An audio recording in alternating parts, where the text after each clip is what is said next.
what was the experience like getting going? Was it? Scary. Yeah.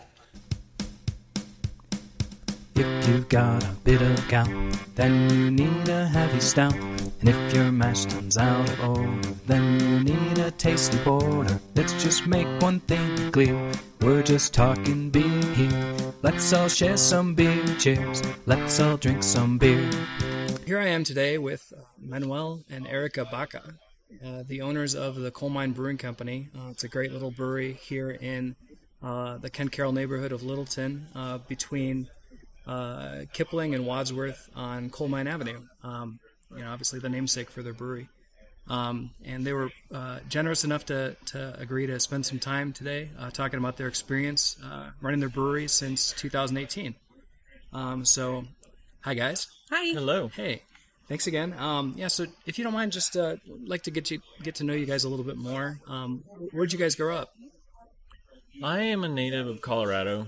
I was born here. Went to school in Commerce City, Central Elementary, Kearney Middle School in Adams City, Okay. the old Adams City. I did spend 1 year of my life in New Mexico, but that was for kindergarten, but been here all my life. Cool. How about you? I was born in Southwest Missouri. Well, I was born in Kansas City, but I think my parents moved when I was about a week old to the Branson area. Okay. So I grew up in a tourist town and couldn't wait to get out. My aunt started a company out here in the early 90s, late 80s, early 90s. She started a company out here, so got out here when I was 20 years old to work for her and haven't left. Very cool. So before owning a brewery, what did you guys do for a living? I worked for TD Ameritrade in the institutional management services. Okay. So retirement plans mainly. Nice. We were kind of a call center for financial advisors. Okay. So. And how about you? I got my start pretty much in the same realm, financial services. I worked in like the back office, specializing in retirement distributions and for 401ks and mainly IRAs and Roths and all that. And then eventually worked into the IT side of it, software development. And so when I left, I was doing project management for software developers in a financial services company. And then eventually left there while we were open to do the same thing part-time for the smaller company, which happens to be the same company that her aunt founded way back when. Is that how you guys met then? No, we actually met in an AOL chat room. Okay, cool. In like 1997, I think. Nice. It was like 97, 98. Yeah, 97, 98. That was a good time for AOL chat rooms back then. Yeah. Well, I was new to the city and made friends there. Very cool. Yeah, so you guys are a married couple, and you own a brewery together. Are you the only two owners, or are there some other people that are We have a equity couple owners? of silent partners. Okay, but you guys are the acting owners. Yeah. So how did you decide on like the division of labor between you two? It That's kind of moving came forward. out of necessity Depends because on the day. Yeah. So when we started this, she had just gotten laid off. They shut down her division. So she did a lot of that work, and I kept my full-time job throughout. And then when we opened, I was also doing all the brewing, all the cellaring, everything like that, in addition to my full-time job. So I had time to do what I could do, and she took on a lot of that. And now that we're both full-time here, we're constantly trying to figure out how I can jump in there. He's been taking a little bit of that back Right. as we go. Mm-hmm. And we're starting to, I just farmed some of it out to one of my staff members. We gave her a raise and gave her an extra duty to take a little bit off my plate. She was asking me for more. I'm like, here you go. What else would you like? Very cool. So how did you decide to open a brewery? That was really... it started with one of her trips to San Diego. That was like... Probably 2010? Yeah. They used to send me to San Diego. That's where their main hub for TD Ameritrade was, so I'd go out there to do classes and stuff. And we decided one time to make a weekend out of it because I had my airfare covered. So after I got off work on a Friday, he flew out. I picked him up, and then we checked into a hotel downtown, signed the rental car over to our name, and just spent the weekend there. And we were in the hotel bar. It was the old, I can't remember what they call it. It was the old Victorian hotel in, no, that was San Francisco. I'm getting confused. The Ulysses, was it? Yeah, it was. Yeah, it was. That was San Diego. So we were at the bar, and we were asking the bartender, where to go that wasn't super touristy, because we didn't want to go to like SeaWorld and all that. And we were drinking craft beer, so he pointed us at Stone. Okay. Yeah. The Stone campus out there. Escondido? Yeah. Yeah. Yeah. So we fell in love with that whole concept. We were walking around with our beers and the little nature trails and stuff. That beer garden is my favorite. Yeah. It's amazing out there. And we were missing our dogs, so we're like, oh, our dogs would love to be running around this little field while we're hanging out with our beers. And so that was kind of like, hey, if we ever did a brewery, we should do one that has like an outdoor space where people can enjoy it and maybe bring their dogs. Yeah, well, we'll have to come back to that in a little bit. Yeah, so actually, let's jump into that. Dogs. So, do you have dogs yourself? We do. What kind of dogs do you have? We have a 12-year-old Dane Wolfhound. Okay. She was supposed to live to be 7 to 9. Okay. She turned 12 on Wednesday last week. How big is she? She's 81 pounds right now. Okay. So she's very, very geriatric. I think her high was 96. Okay. So, but she's starting to, she's a little old lady now. Okay. But we all shrink as we age, so. Do you bring her out here sometimes? Or? No, she doesn't really get down with other dogs. Okay. It's her world, and they're not welcome in it. Okay. So well, I guess you could have already answered. I was going to ask what was the inspiration for having kind of, I don't know if dog-themed brewery is the right way to phrase it or not, but... We did at one point have a dog that we could take anywhere. Okay. He was super nice, and he's the dog from our logo, actually. That's what I was going to ask. Yeah. What kind of dog was that one? He was a St. Bernard Chesapeake Bay Retriever mix. Okay, so he's a pretty big one? He was a big black bear-looking guy. Nice. Yeah, super sweet, best dog ever. We both have tattoos of him. Right. Very cool. Yeah.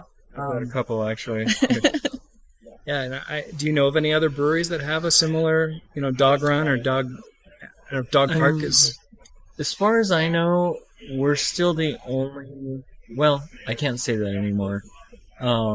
As far as brewery, we were definitely the first. There were a few tap houses, Bars, yeah. that tried to go with the same concept, and there's still a few out there. Romero's Canine Club in Lafayette. They're a really good one. And let's see,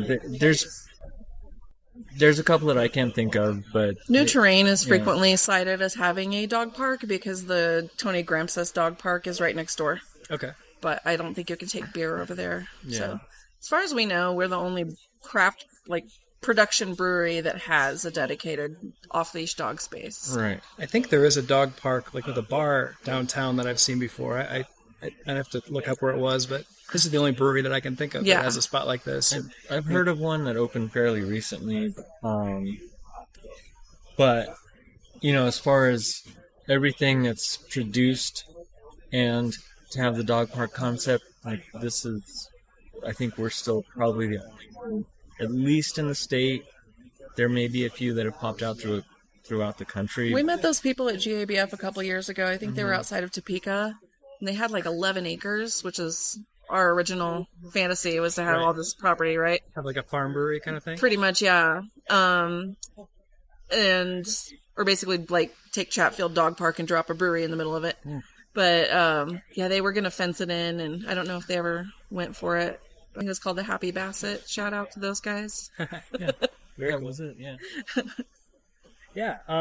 So anyway, I went to law school here in the 2004 2007, and then I came back in 2017, in the summer of 2017. And when I came by, I lived just a couple miles west of here, and I drove down Coal Mine and watched your coming soon sign for probably at least a year. So I guess my first question is, what does the phrase "coming soon" mean to you? Well, that's what we kept being told by the county and all the powers that be, as far as our contractor and the people who have the ability to move along these projects tell you, yeah, it'll be soon.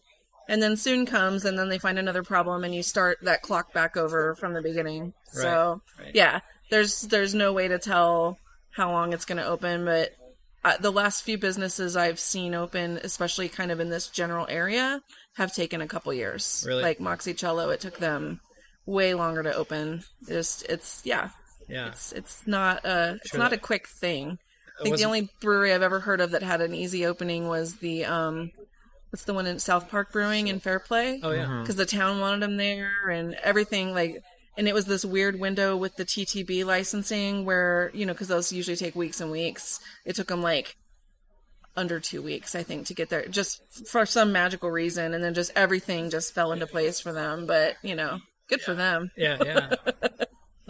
So from what I read online, and you have to tell me if I'm right or not, because I think you probably know better than I do, but I think you signed your lease in 2016, right? Yes.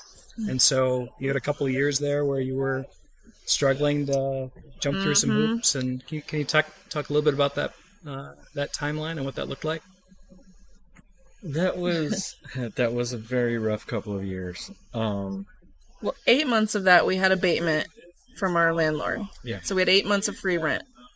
In there, we were going through rezoning, and we were going through, a general contractor that didn't want to communicate with our architect, and then there was one guy on there that he was good, and he would say, let's sit down at a table and walk through this and figure out how to work. But there was so much between different contractors and the contractor doing the job. The architect and the structural engineer and then the county, and getting them all to decide that this is the best way to... the brew house was the big thing. And so it was not one single thing, I would say, that caused that huge delay, but it was definitely all of the things happening. This would happen, and then we'd have a challenge here, and then we'd have a challenge there, and then we'd need something for the county, and then we'd need to wrangle the contractors, and then there was like a couple of months where they didn't show up to do anything but like pull little insulation off the ceiling, and it was a big struggle, and that's how we ended up with a couple of silent investors. Okay. Because to get you through that. Yeah. Yeah. Yeah. So you said rezoning. What was the original zoning for the site?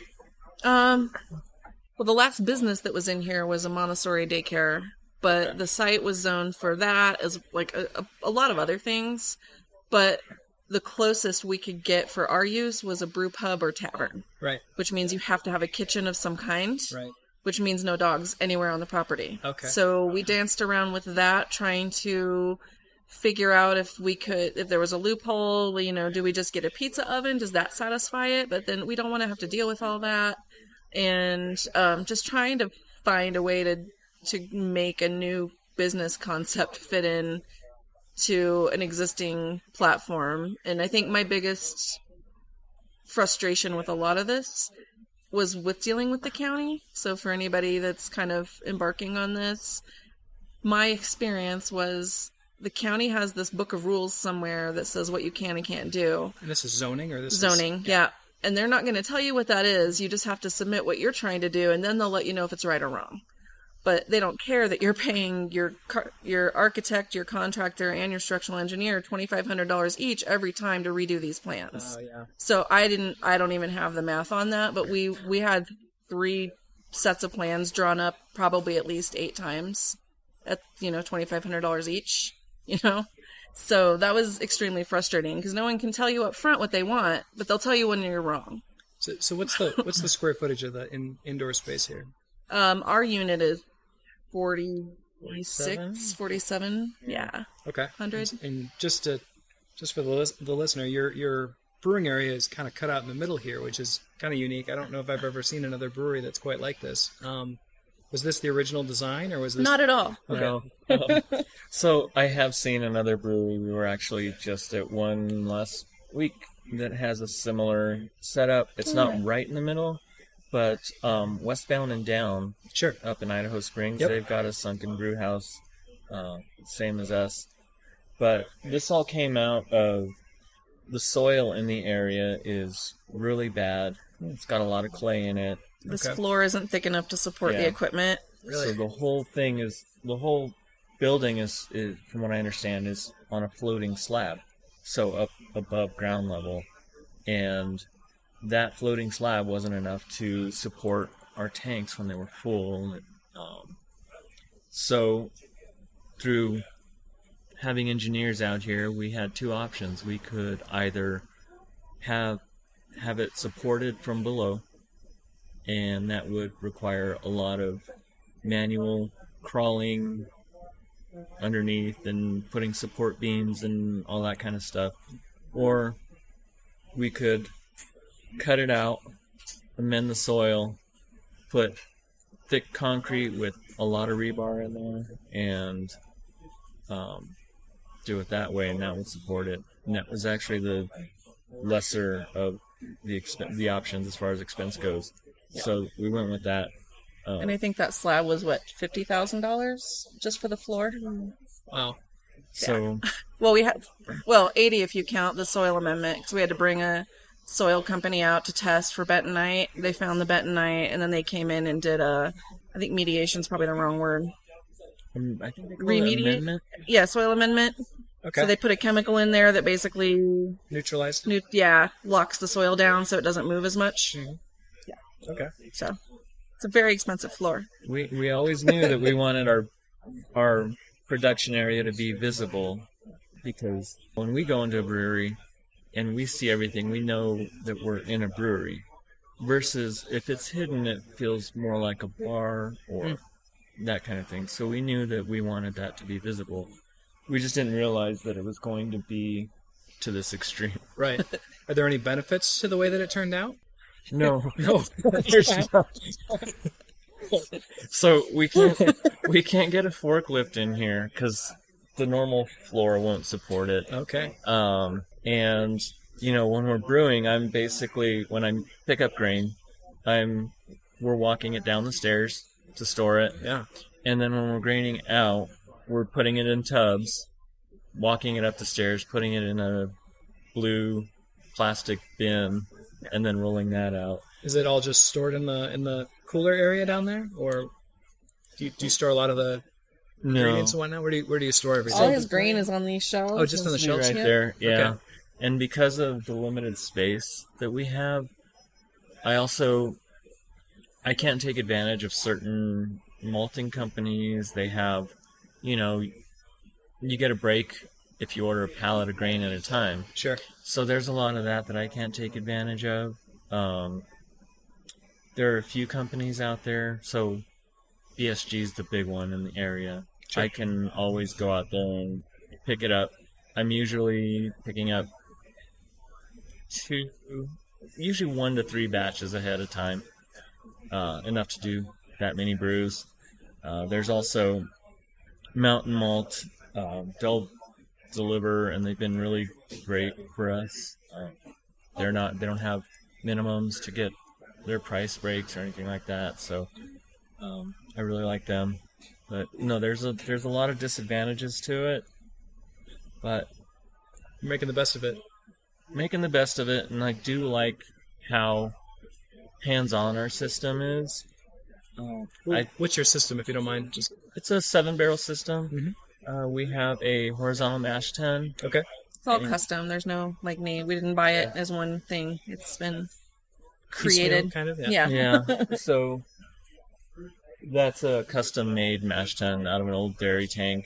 Very cool. And it's very, like I said, it's all very hands-on. I don't just push a button and let things go, and I think I prefer it that way. Okay.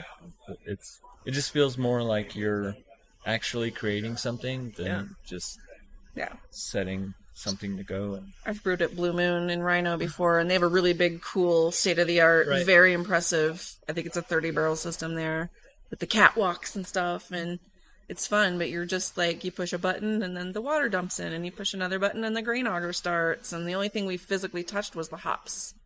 Right. So. Do you get involved in the brewing process then, too? About once a year. We do the Pink Boots blend brew. Sure. And we always collaborate with Landlocked Ales for that, and they like to come here because up until very recently we had his full-time brewer was a lady, so if we brewed it landlocked, we'd have to have the help of the brewers there because it's a steam system and none of us know how to work that.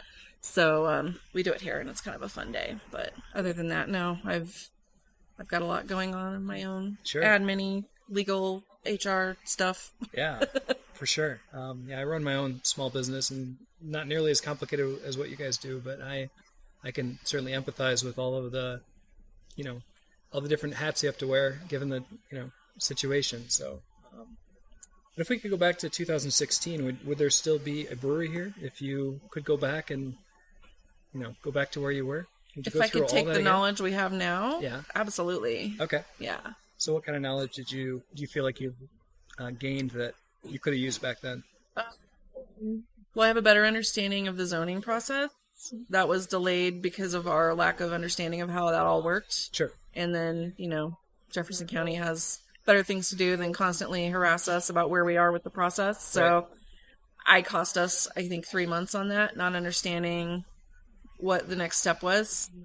I wouldn't have hired this guy to do the pergola over our patio who took off with $20,000. That was a big mistake. Sure. Yeah. Just things like that, just live and learn scenarios. Sure. Who wouldn't go back and fix things, Well, I mean, that's kind of the purpose of what I was hoping in this podcast was to talk to people and get an idea of maybe things that they learned that other people could, potentially take to heart and maybe have an easier time with. So certainly, the zoning is certainly a big issue. Unfortunately, I think a lot of counties are really a lot more helpful for breweries. Like they want to have breweries come and pay taxes and we pay a lot of taxes, so you would think that they would have wanted us here sooner. And I do want to say, all of the individuals that we talked to at Jefferson County, they were all rooting for us. One of our exploratory meetings, the Jefferson County commissioners, one of them said, this might be the way of the future. They were all individually very supportive. Mm-hmm. It's just they were working within, I think, a very red tape bureaucracy. Yeah. We coined the phrase moving at the speed of government, which I still use today. Like, this traffic's moving at the speed of government. So the soil and the structure and the zoning, were those really the main issues with red tape, or were there other things too that kind of got in the way? That was it. Yeah. Okay. We were so scared about the whole TTB process. And that's a lot for someone who doesn't have a lot of knowledge of, government websites are the worst. It's so much reading of, stuff that doesn't even apply to you once you've read through it. But, it bogs you down. But, yeah, that ended up being one of the easier things to do, as it turns out. What about the state licensing? Was that pretty straightforward as well? Yeah. Yeah. Colorado LEDs, super easy to work with. Never any issues with those guys. Last year, I had submitted a license, and 6 or 8 weeks went by, and I hadn't heard anything. So I emailed him, got it back the next day. Here's your license. Sorry about that. What kind of license a PDF. was that?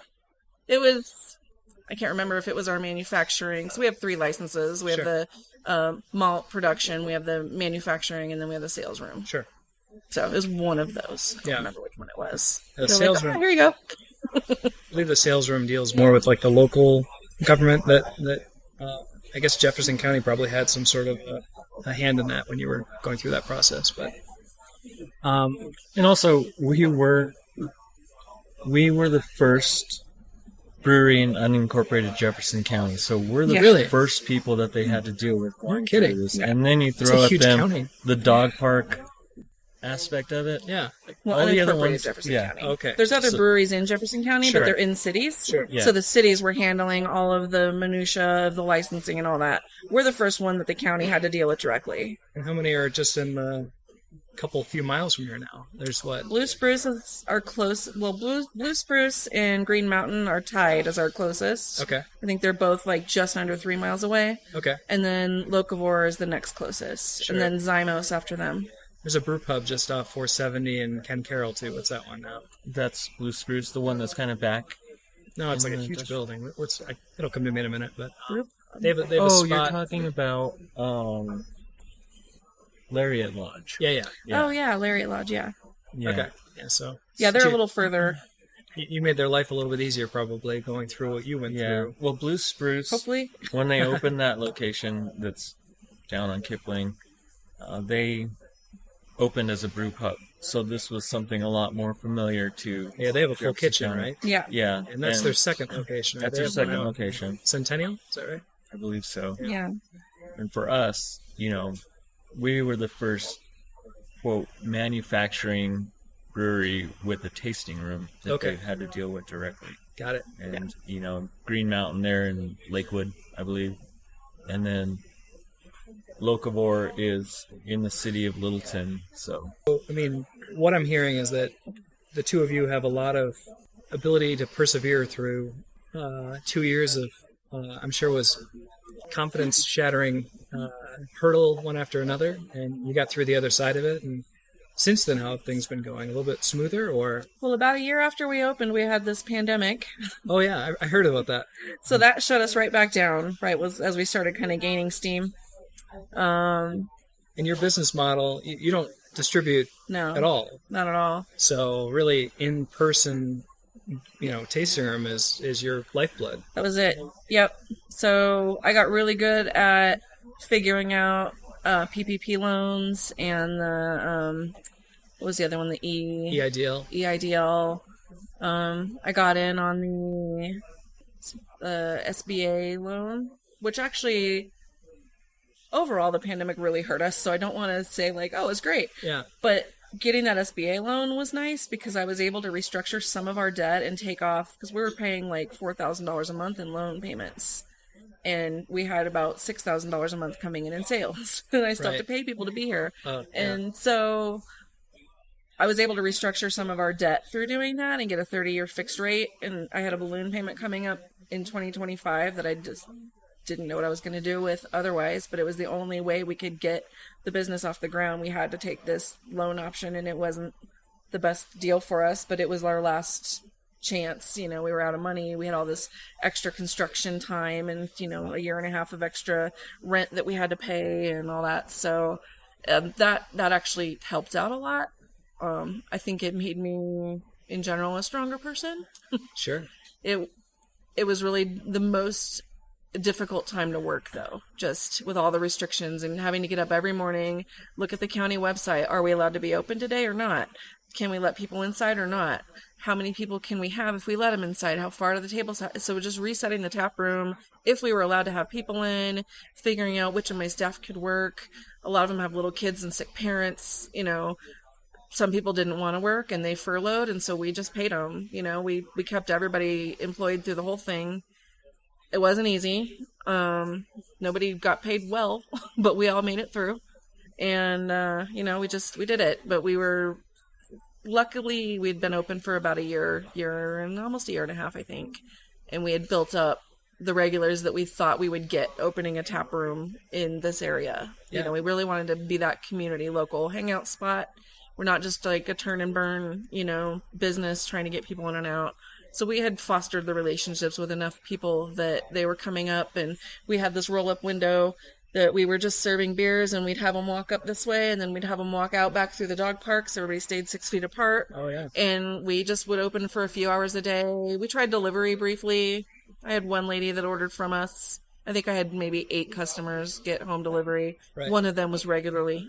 Right. But that, maybe it was $300 through the whole pandemic that we did in delivery sales. So, and meanwhile, our operating costs monthly are $20,000, $30,000. Right. So we're making a third of that. Right. But yeah, so it kind of came out of that feeling like if we can get through all this, the ridiculous things that we had to go through to get open, and then we can get through the pandemic, I feel like we're bulletproof at this point. Yeah. Well, certainly a lot of adversity over the last, 5-6 years or more, I guess. Mm-hmm. But you've come out the other side of it, and you're, we're here at 150 on a Wednesday? Wednesday, yeah. And you have probably a dozen people here, which is pretty good for, I think, anyone on a middle of the day on a Wednesday. So. And fun fact, the guy at that table over there is my old boss's boss from TDM Hair Trade. Okay.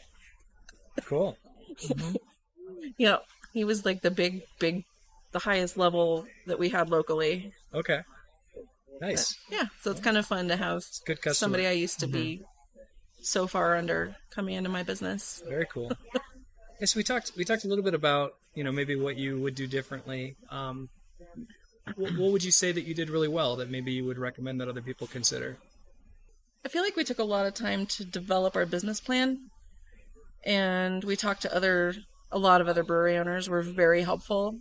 My advice to anybody taking that route is to break it up into small pieces and don't hit one person with all of your questions. Sure. Like brewery hop and get their ear when you can and spread it out, and then just understanding what we wanted out of our business and sticking to that. We're not trying to be that turn and burn place. We're not trying to be in every liquor store. We want to be this local place that people enjoy coming to and spending time at. And yes, they like the beer too. So that's... Yeah. I would say, one, yes, don't be afraid to talk to other brewers, other brewery owners. Our experience, at least in this market in Colorado, we would go in, we were craft beer enthusiasts, so we tried different breweries, and I would just kind of go in. I'm probably the more quiet one between the two of us. Erica would let it be known, hey, we're trying to open a brewery, and here it is, and they would, before you know it, just start spilling information. Chain reaction is one of the biggest helps for us. The Christoffersons, they're great last name. Yeah, we love those guys, and they're always up for helping us. I had another brewer that he was trying to open his location as we were trying to open our location. We opened first, but he came in, and it was my first 3 brew days. He came in, and we just kind of figured it out. I had brewed with seed stock a couple of times because they have pretty much the same system we do. So they were also very helpful in helping me figure out the system. The other thing I think we've done well is our employees. Yeah. We have a great bunch of employees, and they help foster the community that we've always wanted. Yeah. They do a great job of that. So. Yeah. I've been fortunate enough. I've been working with the brewers for 11 years now, and I've always been just amazed at the collegiality of the community that the brewers share one to another, and they're always happy to see each other. It's not a competitive. Usually, it's not a overly competitive thing. Occasionally, people will step on each other's toes and get upset about something, but by and large, people are they wish you well, and they more than wish you. They'll do whatever they can to make sure that you succeed because. I think together, I guess you're a lot stronger than anyone is individually, especially when you're dealing with, all the red tape of regulations and landlords and, grain companies and everything else. So we say the rising tide lifts all ships. Yeah. So very cool. Well, I've really enjoyed your brewery. I come every Tuesday. Well, I was coming every Tuesday to see Trivia Pete and to get somewhere around 8th place every week. So that's been fun. And I really enjoy your beers. I'm enjoying your barley wine right now. I love your porter. That's probably my favorite. Thank you. I think I tried your barrel-aged porter once, and I haven't seen it since, so you'll have to let me know when that comes out again. But it's working on some pretty cool labels for that one. Yeah. It's the Imperial Cocoa Man, if that's the one you're talking about. The Mole-inspired porter. Sure. That's the one? Yeah. So, yeah, we're going to try and get that bottled here and sell it in Bombers. Awesome. Well, I will be in line waiting for that one. So, but I think that's pretty much everything I wanted to talk about. Unless there's anything you want to share, I really appreciate the time, and I'm going to continue coming here and saying hi every time I come by. So, yay! Thank you for the hospitality. Thank you for the time and the wisdom, and we will talk more next time. All right. All right. Thank you. Thanks so much. And we appreciate you. Yeah, because we know we can reach out to you. In your business, and you've been helpful with that as well. So thank you so much. Happy to help, and glad to just be a small part of the community. It's kind of fun. So thank you.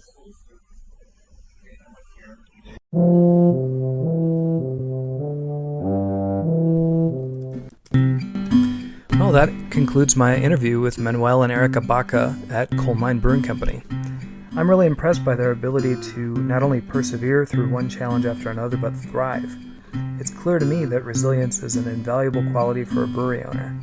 Come back next time for my interview with Matt Brown, owner of Tombstone Brewing Company in Arizona, to talk about growth, not only as a brewery but also as a person. Thank you for joining me. Don't forget to subscribe now to catch every release of the show on your preferred podcast app like Spotify, iTunes, YouTube, and YouTube Music.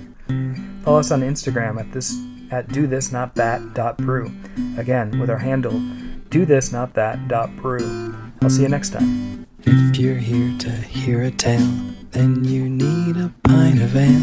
If the lawman's in your foyer, then you might just need a lawyer. If that man's from TTB, then come and share a beer with me. We're all making beer here, let's all drink some beer.